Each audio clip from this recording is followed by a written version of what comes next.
গিলে মেটে কষার স্পেশাল রেসিপি। অনেকে এই গিলে মেটে খেতে একদম পছন্দ করেন না, অনেকে আবার মাংসের থেকে এই গিলে মেটে কষা বেশি ভালোবাসেন। আজ আমার হাজবেন্ড আর মেয়ের আবদারে বানাচ্ছি এই গিলে মেটে কষা, কারণ এটা ওরা খুবই খেতে ভালোবাসে। যারা গিলে মেটে খেতে পছন্দ করেন না, এইভাবে বানালে কিন্তু তারা এই গিলে মেটে অবশ্যই পছন্দ হবে।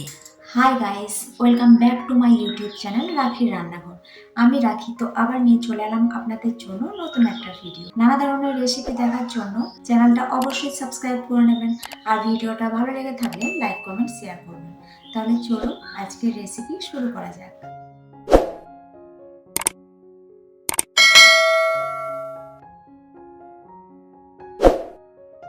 হাই গাইস, নতুন রেসিপিতে আপনাদের সবাইকে স্বাগত জানাই। আপনারা কি দেখে এটা কেউ চিনতে পারছেন নাকি? এই তো চিনতে পেরেছি। সাথে কিছুটা মাংস নিয়েছি, এটা প্রায় 500 গ্রাম মতো আছে। মাংস বেশি নেই আর গিলে মেটে বেশি আছে। আর কিছু পেঁয়াজ নিয়ে নিয়েছি, বেশি করে কুচিয়ে নিয়েছি অনেকটা পেঁয়াজ। গিলে মেটে কষাতে একটু বেশি করে পেঁয়াজ দিলে বেশ ভালো লাগে খেতে, তাই বেশি করে একটু পেঁয়াজ নিয়ে নিয়েছি। কিছুটা আদা রসুন নিয়ে নিয়েছি,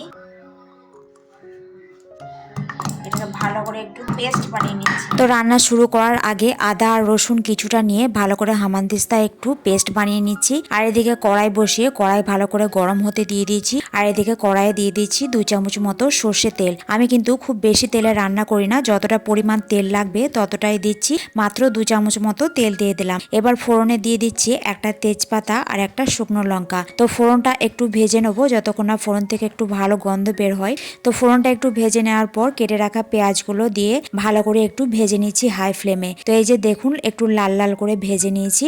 এবার এই যে গিলে মেটে আর যে মাংস নিয়েছি সেটাও দিয়ে এবার এর সাথে কিন্তু ভালো করে কষাবো। এই গিলে মেটে মাংস রান্নাতে কিন্তু খুব ভালো করে কষাতে হবে, না হলে কিন্তু ভালো লাগবে না খেতে। অনেকে কিন্তু এই গিলে মেটে খেতে একদম পছন্দ করে না, কিন্তু গিলে মেটে খেতে গেলে কিন্তু খুব ভালোভাবে কষাতে হবে। তো এখন আমি ঢাকা দিয়ে মোটামুটি এটা 5 মিনিট রেখে দিচ্ছি একদম হাই ফ্লেমে। মোটামুটি 5 মিনিট পর এবার ঢাকনা খুলে ভালো করে আবার আমি নাড়িয়ে দিচ্ছি। এখনো আমি এর মধ্যে কোনো মশলা অ্যাড করিনি। ভালো করে নাড়াচাড়া করার পর দিয়ে দিচ্ছি এখন একটা টমেটোটা এখনই আমি দিচ্ছি। টমেটো এখন দিলে বেশ টকটক একটা ফ্লেভার থাকে, খেতে ভালো লাগে। তো এর সাথে সামান্য একটু নুনও দিয়ে ভালো করে এই গিলে মেটের সাথে একটু কষাচ্ছি যতক্ষণ না টমেটো একটু ভালো করে নরম হয়ে যায়। তো আবার আমি ঢাকা দিয়ে দিলাম এটা 5 মিনিটের জন্য একদম মিডিয়াম ফ্লেমে। এভাবে আমি ঢাকা দিয়ে ভালো করে এটা কষাবো। তো দেখুন মাংস থেকে কিন্তু অনেকটা জল ছেড়েছে, আর যে টমেটোগুলো দিয়েছিলাম টমেটোগুলো কিন্তু অনেকটা নরম হয়ে গিয়েছে। তো ভালো করে আমি কষিয়ে নিচ্ছি। এবার এর মধ্যে কিছু মশলা অ্যাড করছি। ছোট চামচের 1 চামচ মতো দিয়ে দিলাম হলুদ গুঁড়ো, 1 চামচ ধনে গুঁড়ো, 1 চামচ জিরে গুঁড়ো। যেহেতু আমরা খুব কম ঝাল খাই তাই 1/2 চামচ মতো দিয়ে দিলাম লঙ্কা গুঁড়ো। তো সমস্ত মশলা দিয়ে ভালো করে আমি মিশিয়ে নিয়েছি 1 থেকে 2 মিনিটের মতো। মশলাগুলো ভালো করে মিশিয়ে নেওয়ার পর আদা রসুন যে পেস্ট বানিয়ে রেখেছিলাম সেই পেস্টটা দিয়েও ভালো করে কষাবো মাংসের সাথে যতক্ষণ না আদা রসুনের কাঁচা গন্ধ একটু চলে যায়। তো এখানে আমি 2 থেকে 3 মিনিট মতো মাংসটা বেশ ভালো করে কষিয়ে নিয়েছি। আবারও আমি মাংসটা ভালো করে ঢাকা দিয়ে দিচ্ছি যাতে কাঁচা আদা রসুনের গন্ধ পুরোপুরিভাবে চলে যায় আর মাংসটাও কিন্তু ভালোভাবে কষানো হয়ে যায়। তো আবার এখানে মোটামুটি আমি 5 মিনিট মতো ঢাকা দিয়ে রেখেছিলাম। মাঝে মধ্যে ঢাকনা খুলে একটু নেড়ে দিয়েছি। আর এই সময় গ্যাসের ফ্লেম কিন্তু একদম লোতে রেখেছিলাম। তো ভালো করে একটু কষানো হয়ে গিয়েছে। এটা কিন্তু এভাবে কষাও খাওয়া যেতে পারে। যদি আপনারা একটু গ্রেভি পছন্দ করেন তাহলে সামান্য একটু জল দিয়ে দেবেন। আমি 1/2 বাটি মতো জল দিয়ে দিলাম, আর ঝোলের জন্য সামান্য একটু নুন দিয়ে দিলাম 1/2 চামচ মতো। তো সমস্ত কিছু একবার ভালো করে মিশিয়ে নিচ্ছি।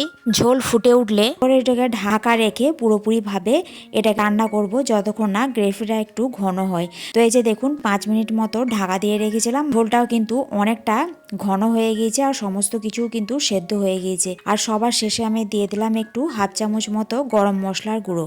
মাংসটা কিন্তু একদম রেডি হয়ে গিয়েছে। কিছুক্ষণ এটাকে রান্নার পর একদম ঢাকা দিয়ে রেখেছিলাম 5 মিনিট মতো। তো এখন এটা ঢাকনা খুলে পরিবেশনের জন্য একদম রেডি। তো ভাত রুটি যে কোনো কিছুর সাথে কিন্তু এটা সার্ভ করা যেতে পারে। তো এটা পরিবেশনের জন্য কিন্তু একদম রেডি। তো আজকের রেসিপি কেমন লাগলো অবশ্যই কমেন্ট করে জানাবেন। ভিডিওটা ভালো লাগলে লাইক শেয়ার করতে ভুলবেন না। চ্যানেলে নতুন হলে চ্যানেলটা অবশ্যই সাবস্ক্রাইব করে নেবেন। আবার আসছি নতুন কোনো এক রেসিপি নিয়ে। আজকের জন্য টাটা।